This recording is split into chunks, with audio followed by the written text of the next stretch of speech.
नमस्कार मो चैनल को आपण को बहुत बहुत स्वागत। मु आज नुआ स्टाइल मटर घुगुनी तैयारी करी। मो वीडियोटी को आपण शेष जाए देखंतु आउ सांग मान सहित शेयर करंतु। चलंतु हमर देखिबा आजिर वीडियो। आपण माने देखंतु मटर घुगुनी पई नैची 150 ग्राम रो मटर ताकू 4 घंटा भिजे कि रखिथिली। 4 घंटा परे हमर घुगुनी पई प्रस्तुत करबा। मु गोटे प्रेसर रे पानी 1.5 ग्लास पानी दे देछि। तापरे हमर गोटे तेजपत्र आंब कसिया अदा हमर जाइत फल दिया हला। हमर स्वाद अनुसार लूण दिया जिवो। हळदी हमर भिजे की रखिथिबा मटर को हमें दे दबा।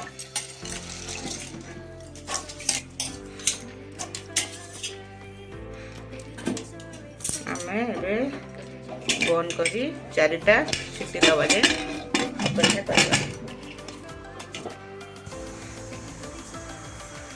अपन देखंतु एबे गोटे कड़ाई बसैली। कड़ाई बसला पे ताती गला परे मु किछि तेल पकाउछि।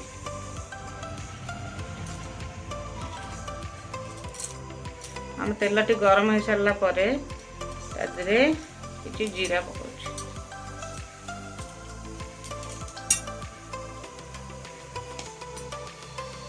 हम जीराटी फुटी गला परे हम तादरे काटिकी रखिथिबा कटा पियाज को पकेइबा। मु 3टी पियाज काटिकी टिक टिक करी काटिकी रखिछि पकेइली। आपण को क्वांटिटी अनुसार पकेइबे।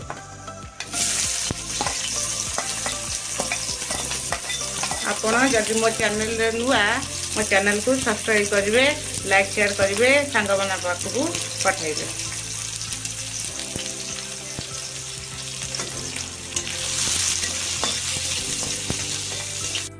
देखंतु मो पियाजटी गोल्डन ब्राउन कलर हो गलानी। मो अदा रसुण छेचिकी रखिथिली ताकू पकाउछि। किछि कंचा लंका हमर आंब कच्चे अदा मो मटर सिझिला वाले पकेइछि। एबे अदा रसुण से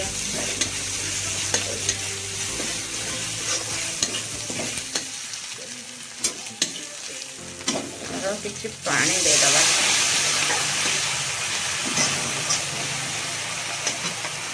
काश्मीरी रेड चिली गोटे चम्मच,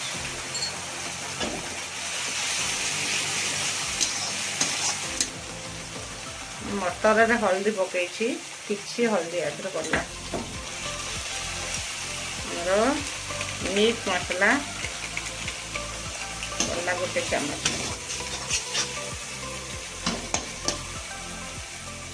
हमर कटा जाइता गोटे टमाटो को काटिकी ताकू आपण माने एई भरी स्टाइल रे मटर घुगुनी थरे करंतु खांतु बहुत बढ़िया लागिवो। आपण माने देखंतु मटरटी कि भली भाबरे सिझी जाईछि। देखंतु केते सुंदर भाबरे सिझी जाईछि। मसला प्रस्तुत हो गलानी। हमें सिझी जाइथिबा मटर को हमें ताते रे पकाइबा।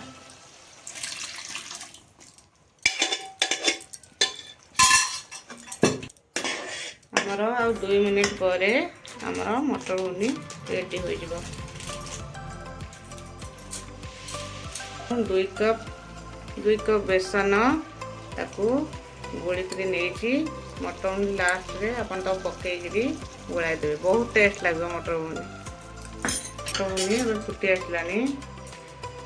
हम शेष रे गरम मसला ऐड करबा। हमर एबे होई जिवो। गोटे मिनिट परे मटर घुगुनी